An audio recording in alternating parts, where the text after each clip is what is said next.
like crocodiles, and piranhas. But the people here say something even bigger and more deadly is out there. Legendary, monster-sized anacondas. And they are becoming its prey. He's saying that there was 40 to 50 meters long. He had my whole hand in his mouth. The snake pulled me down to the ground, so I was just trying to get my hand back. The girl was lost. No one could find her. The snake had already swallowed her. Anacondas are some of nature's most vicious predators, equipped with razor-sharp teeth and powerful muscles to crush their prey. The teeth of the anaconda are like needles that curve backwards. If you try to pull out, they go in even further, deeper.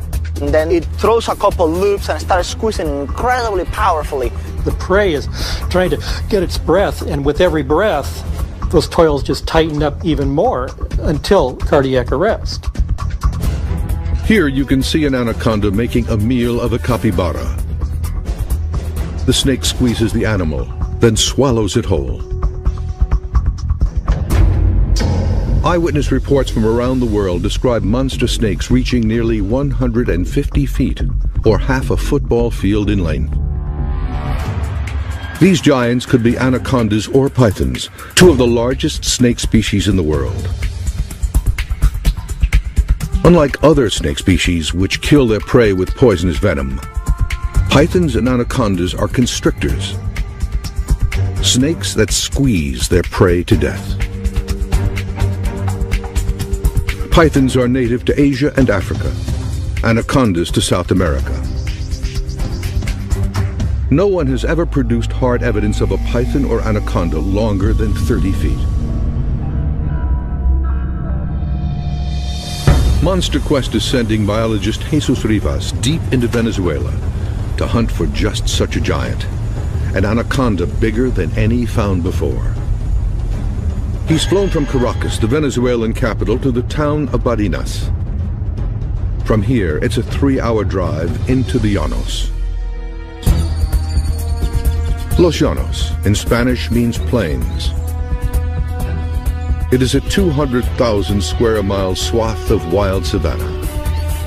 The largest anacondas I found was about 17, 18 feet long. However, there have been a couple of stories people have told me that refer to a very large snake, probably much larger than anyone that I have caught. And I had no reason to disbelieve this story. The first stop on Rivas's expedition is here, the tiny town of Montecao. It's the final outpost before leaving civilization behind. He's looking for clues from the locals about what they've seen. And he's led to this man. He just told me a story, actually quite remarkable, something that happened to his cousin 35 years ago. The man claims that his 13-year-old cousin had gone down to the local river alone. An anaconda approached. In the water, the snake was all but invisible.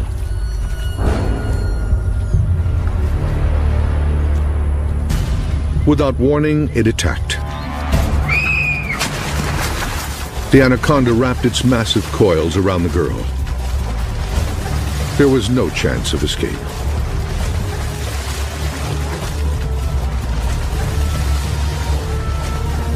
The snake squeezed the girl to death, then proceeded to swallow her whole. They found her, they killed it, they cut it open, and sure enough they found the little girl in the stomach of the snake.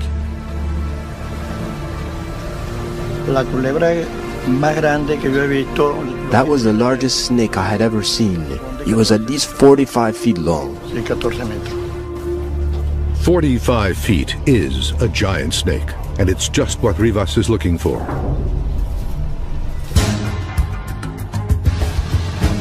From this town, it's an hour's drive to this remote ranch called El Cedral.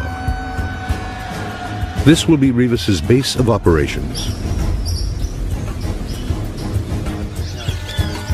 Because anacondas can thrive on both land and in water, Rivas has a plan to search both for the elusive giant snake.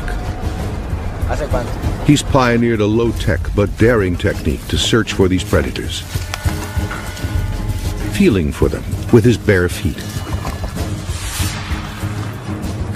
He'll also be armed with motion-triggered cameras and the latest military-grade sonar to help him peer into deeper waters. Existing evidence of giant snakes is sparse. One of the earliest and most famous accounts comes from British explorer Percy Fawcett, who in 1907 says he encountered a 62-foot anaconda in Brazil. Later expeditions came back with fantastic stories of killer snakes. But more recently, this series of photographs surfaced on the internet. They appear to show a man swallowed whole by a giant python. But are these photos hoaxes or real evidence of giant man-eating snakes? Experts will analyze this evidence. If you look at the ribs, they are facing towards the back, and that would be consistent with the snake swallowing towards the tail.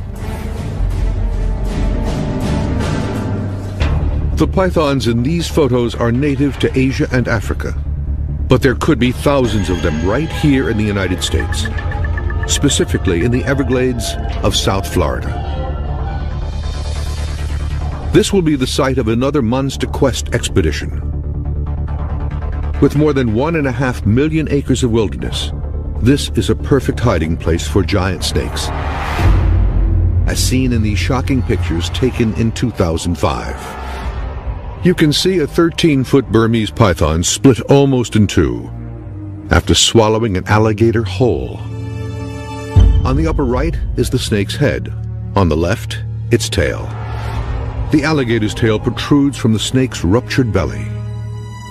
To look at an animal, for instance, like a python feeding on an alligator that it would not find in its normal habitat, shows that the animal would adapt to what's available to it.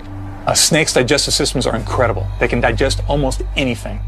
And evidence suggests that these eating machines are on the move. This is also a Burmese python, and it's invaded this man's suburban Miami backyard. His struggle with it was captured by a local news crew. Fearing for his exotic fish, the owner and a friend jumping into action, trying to pounce on the python, but charming this snake didn't go so well. It was no isolated incident. Just a few days earlier, this python was discovered nearby with a swollen belly. What turned out to be a 15-pound pet cat named Francis. These incidents are becoming so common that Miami-Dade County now has an emergency unit to respond to such calls. It's called the Anti-Venom Unit. This is a big problem here in South Florida. And these are big snakes that can hurt a young child as well as a teenage boy or even a full-grown adult. Handling these snakes is dangerous, even for professionals. How did pythons native to Southeast Asia end up in these Miami neighborhoods? For many years now, these snakes have been very popular pets. Ron McGill of the Miami Metro Zoo has been studying Florida wildlife for nearly 30 years. The unfortunate thing is they purchase these animals when they're hatchlings or newborns in pet shops, and they look very manageable. But when pythons get too big for their cages, owners release them into the Everglades. And in 1992, when Hurricane Andrew hit here, destroying homes and pet stores, hundreds of young pythons escaped into the wild.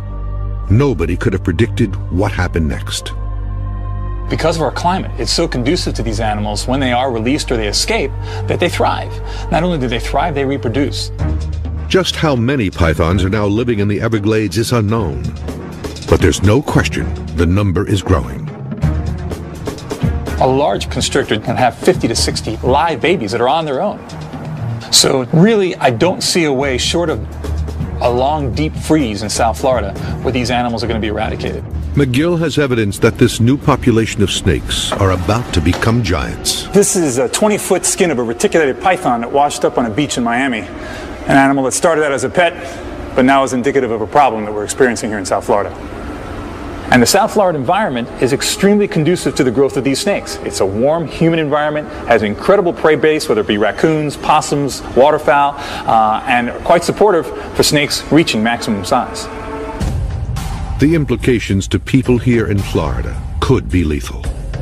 A snake this size in a residential area can pretty much prey on anything he wants. This snake could kill me that fast if it wanted to. Wildlife biologist Joe Wasilewski is no stranger to giant snakes. In 1989, he helped capture this 22-foot python, the biggest snake ever found in the United States. Now he's going to lead a hunt here in Florida to find a giant even bigger than that. Wasilewski believes that giant snakes are thriving in the Everglades and may start crossing into residential areas. Now he's looking for evidence. But snakes, even giant ones, are elusive. First, he will set up motion-sensing cameras. You know, this is actually perfect. If I were to be a python in this neighborhood, this is where I'd want to be. Nice shaded, houses all over, Everglades right there. This could be the spot. The place he's chosen is the border between the Everglades National Park and the densely populated suburbs south of Miami. They'll be going from point A to point B. And if there's any movement in front of this camera, it will catch it. Now he'll drive along this boundary in search of evidence that full-grown pythons, upwards of 20 feet, are in fact leaving the Everglades and invading these neighborhoods. If the pythons are in the Everglades, it's just a matter of crossing a road to get into these urban areas. Will Wasilewski find the giant snake he's looking for? Yeah, wait, hold on, there's one. In South Florida, there are signs that dozens of neighborhoods around Miami could be under attack from giant killer snakes. Experts point to these photos as evidence. They were taken by a wildlife researcher in the Everglades in 2005. They show a 13-foot Burmese python which appears to have burst open after swallowing a 6-foot alligator whole. Snakes' digestive systems are incredible. They can digest almost anything. People speculating, well, that the python just exploded because the alligator was too big. That's really not the case at all. What most likely happened is that this alligator was swallowed. Either a claw or a tooth or something caused some type of perforation in the python's gut, caused an infection which led to the death of the snake. If pythons are growing large enough to swallow alligators whole, then they could be a threat to people living nearby. A python that gets to any significant size in a place like the Everglades will feed on any warm-blooded mammal of any size that it can kill and swallow. They can adapt, they can branch out, they can be found in suburban areas. A 2007 U.S. Geological Survey reports that as the Earth continues to warm, to California. Joe Wasilewski thinks that's happening already. We really could be on the verge of a real epidemic with these pythons. Just because you don't see them does not necessarily mean they're not here. What it does mean is they're hiding pretty good on us. It's been dry for the last few months, up until a couple nights ago we got some really good rains. And with the rains coming in, it sort of wakes all the wildlife up. Right now is the perfect time to look for pythons. 1,000 miles away in Venezuela, Anaconda expert Jesus Rivas is about to begin his search for a giant snake.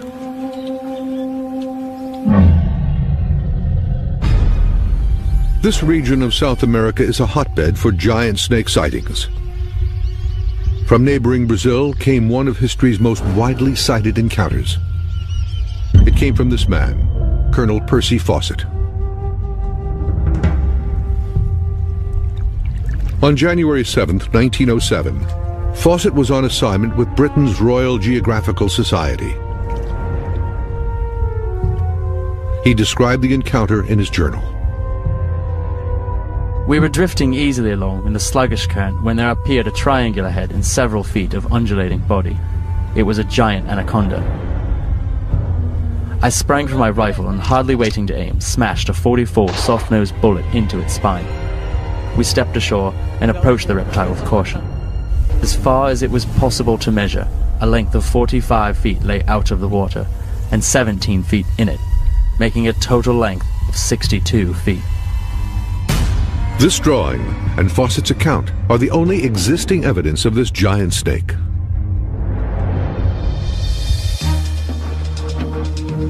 In his search for new evidence, Jesus Rivas will use cutting-edge sonar imaging technology, originally designed for the U.S. Navy to detect suspicious divers in restricted waters. The device is called the DIDSON, or Dual Frequency Identification Sonar. Ed Belcher and his team at Soundmetrics in Seattle, Washington, designed this device. This is an acoustic camera. It uses sound instead of light to generate an image. Rivas will encounter zero visibility conditions in his search for a giant anaconda. This device will be his eyes underwater. Belcher places a brick in the tank and clouds the water to demonstrate the DIDSON's imaging capabilities. To the naked eye, the brick is invisible, but the DIDSON sees it clearly. Now, this brick is only about 4 feet away, but in Venezuela, while you're looking for snakes, they'll be probably 30, 40 feet away, and we'll still be able to see those snakes. Once Rivas finds a snake, he'll be able to measure it to see if he's found an actual giant. Sonar has never been used before to search for giant snakes, and what Rivas finds could raise the evidentiary bar. Joining Rivas on his expedition are his old partners, Victor and Ramon. They'll be setting motion-triggered camera traps, but they must first track down bait to lure the giant snakes. For that, they'll need to collect musk from another anaconda. Musk is a mysterious glandular excretion that Rivas believes could attract other snakes. Nobody knows what the musk is for. It could be for defense because it's very stinky, but also it could have a social function, attraction. Ahead, something in the road catches their eye. It's the track of an anaconda. I can see the print of the scales here. Dirt in this side tells me the snake is going that way. And because of that print size, I can tell this snake was about 8 to 9 feet long. When I see a track this fresh, I know it's only an hour or two old. So this anaconda has to be nearby. Anacondas inhabit shallow swamps where they stalk their prey. 5 years ago, this particular swamp was the site of a near fatal attack.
This man, Jose de Esteban, is a cowboy at El Cedral, the same ranch where Rivas is based.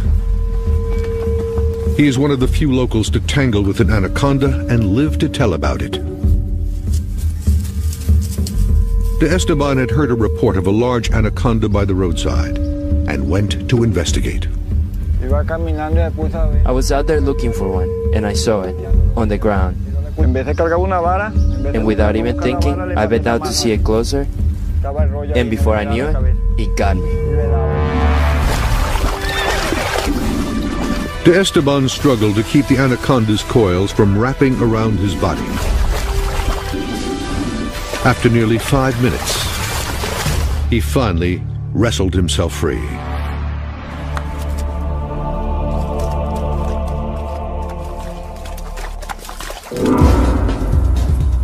The team begins their search in the same swamp where De Esteban was attacked. They can't see them, but they know that anacondas are here. In their hunt, they use only poles and their bare feet. Rivas's unorthodox methods have earned him the nickname the Barefoot Biologist. As he searches, his only safety net is his instinct and experience. This water is not very deep. If I catch an anaconda in a water that is too deep, she might have the upper hand. I don't want that.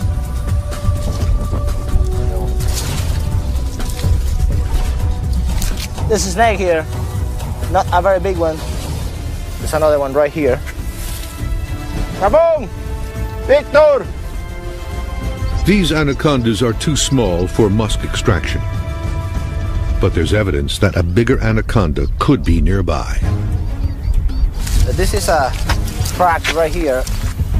It seems like this anaconda will be about 9-10 feet, maybe that big around. Despite the fresh trail, Rivas cannot find the snake. The team is losing daylight. The pressure is on. Rivas discovers something, but it's not an anaconda. Not a snake. Nobody went to find. It's a small but very unhappy crocodile. The day seems all but over. But then, a discovery.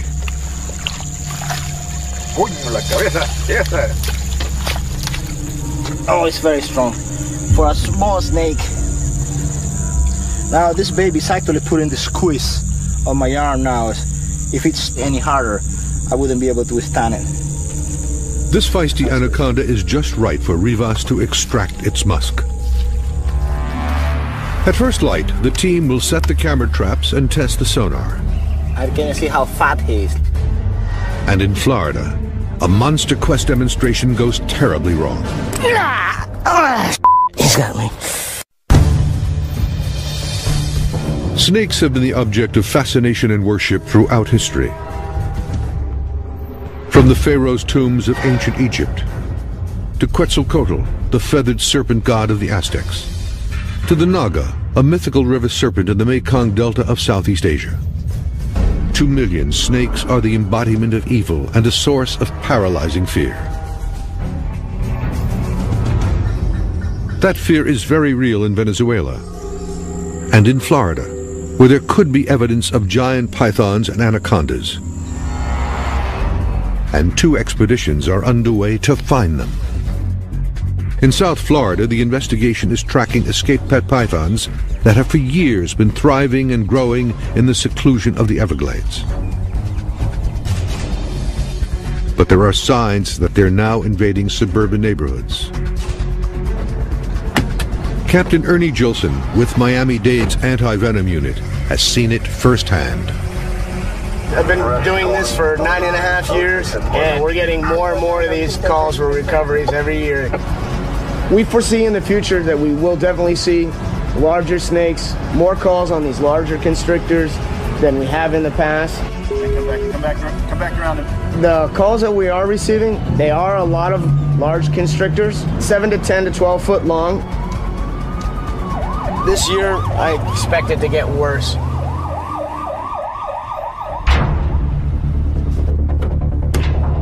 Captain Gilson and his partner, Captain Chuck Seifert, agreed to demonstrate for Monster Quest how they capture these deadly predators. This is a 10-foot python caught on a recent call, and it's not happy. They try to subdue it by covering its head with this bag. But this python is intent on escape. They need to act fast. He's pissed at me.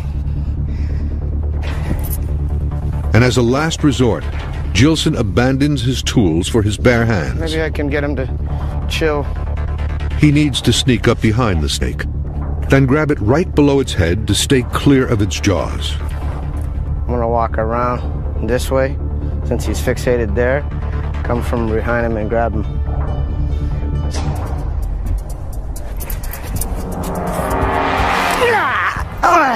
He's got me. The snake bites Gilson, clamping down on his wrist. He has no way to break free. He's got a good hold on me. Can you push it in a little bit? Nope. He's got the vein, dude. The snake is coiling around their bodies. Seifert has to use brute force to pry the jaws open, tearing the skin from Gilson's wrist. Yep. He got me good, dude. Go get it, Ace. Yep.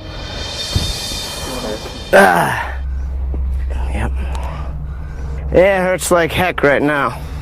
They got real sharp teeth. As I approached him, my mistake was I didn't grab him close enough to his head. When I did grab, I slid back, and he was able to circle around. He came back on me and bit me in the arm. As you can see, they got a full mouth of teeth. He got me with his inner and his outer teeth. As Gilson discovered, a constrictor's jaws are one of nature's deadliest contraptions. Both pythons and anacondas have 6 rows of razor-sharp teeth that curve backwards like 100 individual fishhooks.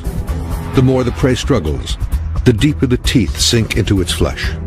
This snake was 10 feet long, hardly a giant. But if it was a giant, could it have killed and swallowed Gilson whole?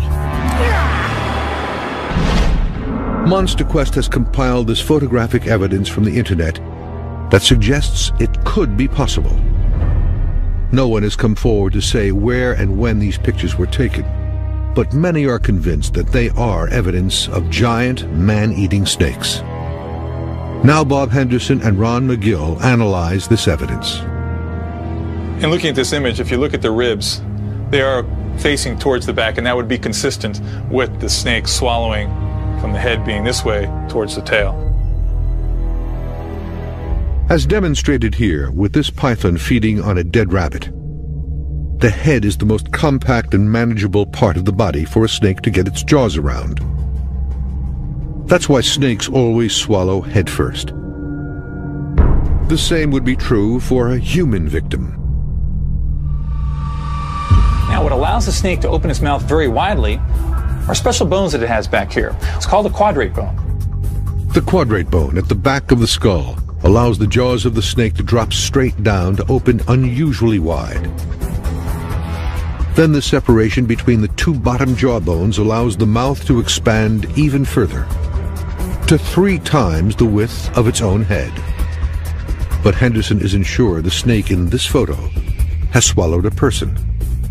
Just based on the size of the person and the fact that it doesn't seem to have any particular bruising or anything like that, everything looks just very, very much intact for it to have been the victim of a snake attack and to have been ingested by a large snake. A snake swallowing its prey is a slow but violent process. A snake has no limbs to push food into its mouth. Instead, it has rows of curved teeth that move independently, pulling the prey little by little into its stomach. The condition of this body appears inconsistent with that of a snake's victim. While we can't definitively say that it's a forgery, it does give us pause. This photograph, however, seems to tell a different story. Now, this photograph here is more indicative of what I think could easily happen. If this is the shoulder here and the arm here, this would have to be the head. This photo was taken in 1995 by a policeman in Malaysia. He claims it shows a man lying face down with his head in its mouth. I think the snake could have a real hard time getting around what looked like they might be fairly broad shoulders. prey species would bleed a lot from those wounds. And here you see that this snake has struggled. It has tried to go back and forth, trying to get over those shoulders, which is spreading this blood, spreading this injury. Once the snake swallows this man's head, the shoulders could prove to be an insurmountable obstacle. The average width of an adult's shoulders is about 2 feet, but if the snake could get its mouth around the shoulders, nothing could stop it from swallowing a person whole. A 30-foot python probably has the ability to open its mouth 2 to 3 feet wide. This would lead you to believe that, yes, it could swallow an adult human being. The best place to find these monster-sized snakes is going to be in the remotest areas of the world. Back in Venezuela, Rivas extracts the musk of the anaconda he caught the night before. He believes the musk could contain pheromones that will attract other anacondas, hopefully a giant. So maybe if this musk has a social function, with the camera traps, we might be able to find bigger, better, more anacondas. Rivas positions and aims the cameras using the onboard laser sight. Each is equipped with a motion-sensing trigger and a flash. These cameras will capture whatever crosses their path, day or night. Now the team will test the sonar.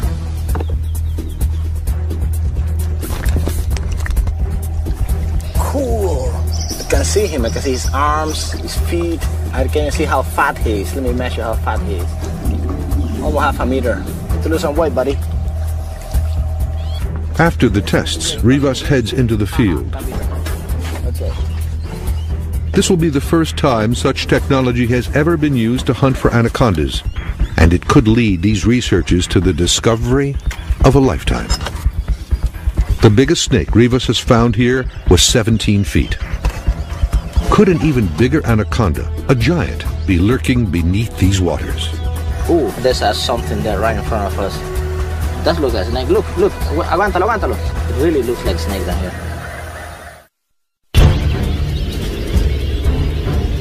Around the world, legends are told of giant snakes measuring 150 feet or more, half the length of a football field. Anaconda expert Jesus Rivas and his team are on the hunt for just such a monster snake in Venezuela. On land, they've baited and set motion-sensing camera traps. Their search now moves to the water. If an anaconda grows to be too large, it will be limited to deeper water. That's why I think that in these places, I might be able to find larger animals. Visibility under this water is almost zero. But here, the Ditson sonar sees everything. Oh, there's fishes. A whole bunch of fishes, look. Or piranhas. Then something much bigger appears on the sonar. There's some shadow here. And I see the bubbles right in front of me, but I'm trying to see it under the water with the sonar. What Rivas sees is the outline of a crocodile. And it's huge. I can actually measure how big it is. It shows now about 3.5 meters long. That is 14, 15 feet long. Big girl. Rivas continues his search for a giant snake. If he finds one, he may have to jump in to catch it. The water is anywhere, I'm thinking, above my chest. It might not be very wise of me to get into the water. If the water is shallower, then I might try to give it a go. Suddenly, a promising shape appears on the sonar screen. There's something there right in front of us. Ooh, that looks like a snake. Look, look. Echada para atrás un poquito. Rivas abandons the sonar to search for the snake by hand. But he can't feel it. Adelante, Victor. What Rivas saw on the sonar was the dense aquatic vegetation on the river bottom, not a giant snake. The sun is setting, but he is undeterred. Like the sonar, anacondas can see in the dark, and they will remain active throughout the night.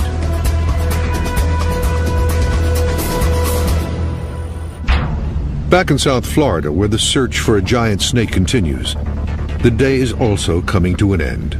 But that could be good news for biologist Joe Wasilewski. As the sun goes down, the roads stay warmer, the snakes, pythons in this case, will begin to migrate across, and that's usually when they move is right after sunset and into the night. His search begins to look even more promising. This really is a good road. It's sort of secluded. There's a little bit of an orchard here. There's some nurseries, there's homes, and this is really perfect to find a python. His intuition is right. There you go. I think I see something. Yeah, wait. Hold on. There's one.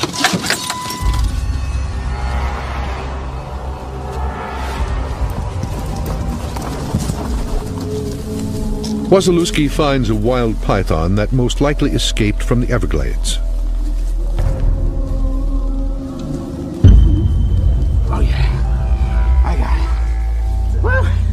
Well, this one, it's about 8 feet long and about as mean as a python can be. I'll tell you what, if this were one 15, 20, 25 feet in length, there's no way I could get it off. The power of these animals is just absolutely amazing. Out of the Everglades and into this residential area, this python could prove deadly to anybody it encountered.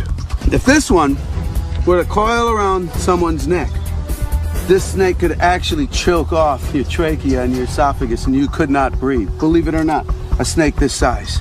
The escalating presence of snakes this size could mean there are even bigger snakes migrating out of the Everglades. The big ones are out there, there's no question about it. But your chances are, if you see a python, it's going to be one around this size, simply because of the numbers game. There's hundreds of this size to 1 or 2 huge ones. We think it's a young population, and in the next few years is when they're going to start getting to these really massive sizes. But could be right now. We could see a big one tonight, tomorrow. A storm rolls in, and the rain puts a halt to Wasilewski's search. But the camera traps he set earlier could provide what he's hoping for: evidence of a giant snake in these neighborhoods. And back in Venezuela, Rivas presses on through the night and is startled by what he sees next. Oh wow, there's a big guy right here, right ahead of us, right there. Could this be their giant? In the wild plains of Venezuela and in these South Florida suburbs, evidence of giant snakes exists. In Venezuela, this cowboy narrowly escaped with his life. And this man says his 13-year-old cousin was swallowed whole by a 45-foot anaconda. In Florida, escaped pythons are invading neighborhoods, feeding on pets, even taking on the authorities sent to capture them. So far, no one's ever been killed here by one of these escaped pythons. However, these photographs prove they've become giants, large enough to swallow alligators whole. And these photographs, widely circulated on the internet, could be evidence that they are man-eaters. Although they can't be authenticated, experts agree it could have happened. I think if a 30-foot constrictor, an anaconda, a python did exist and it did come across a human being and it was hungry, there'd be nothing that would stop it from swallowing that human being. History is filled with accounts of giant snakes, some over 150 feet in length. Can science now prove the existence of such a snake? In the wilds of Venezuela, motion-sensing cameras are keeping watch on land. And by the light of the full moon, Jesus Rivas continues his search of the waters. Anacondas are very patient animals.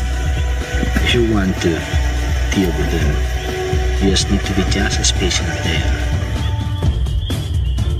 are. Even in the pitch-black waters, the state-of-the-art sonar sees everything. Rivas is hoping for a glimpse of the snake's distinctive coils. And he gets one. Oh wow, there's a big guy right here, right ahead of us. Víctor, chequea esta bolita aquí que está aquí. Aquí en el lado. Check this out, this really looks like an anaconda right here, right in this patch of vegetation. ¿Sientes algo ahí? Is this a giant anaconda? Víctor, aguántate. There's a really big thing right there. That is a big guy. No hay nada, pura bola. But the shape disappears into the dense underwater vegetation. The team combs this section of the river again, but can't find the snake. No sientes nada, busca ya. Nada. No hay nada. But there is hope. The sonar has recorded the entire search. And back at the ranch, Rivas can now analyze the footage. He'll also be able to review any still pictures from the motion sensing cameras. This must seem like it took a lot of pictures. The memory cards on the cameras are full. But windblown leaves, birds, and capybaras are all that set them off. Not any snake, not any of the things I was looking for. But the sonar images could prove to be promising. There's a mysterious shadow. It looks like a curl about 5 feet across. It would be a big snake, but I can't really make out what it is. A snake 5 feet across would truly be a giant. But what Rivas sees is just an illusion on the river bottom. See, the aquatic vegetation really resembled anacondas. Many times I saw something, and when I checked it out in person, there wasn't anything. Rivas remains convinced the eyewitness reports here are true, and he'll be back to search again. I have heard a few stories that I have no reason to disbelieve, and they all report anacondas significantly larger than what I have caught. So whether they can grow larger, yes, I believe it's possible. I'd love to see it. Back in Florida, Joe Wesolowski captured this 8-foot-long python in a residential neighborhood. Now, for the first time, he'll check his motion-sensing cameras for evidence of even bigger pythons leaving the Everglades behind. Okay, let's see what we got here. Oh, there's the dog. So the camera does work. Whoa, look at that. Wait a minute. That's the whole snake. Wow. Now that is a great shot. There's the head, the tail. That thing is at least 12 feet long. This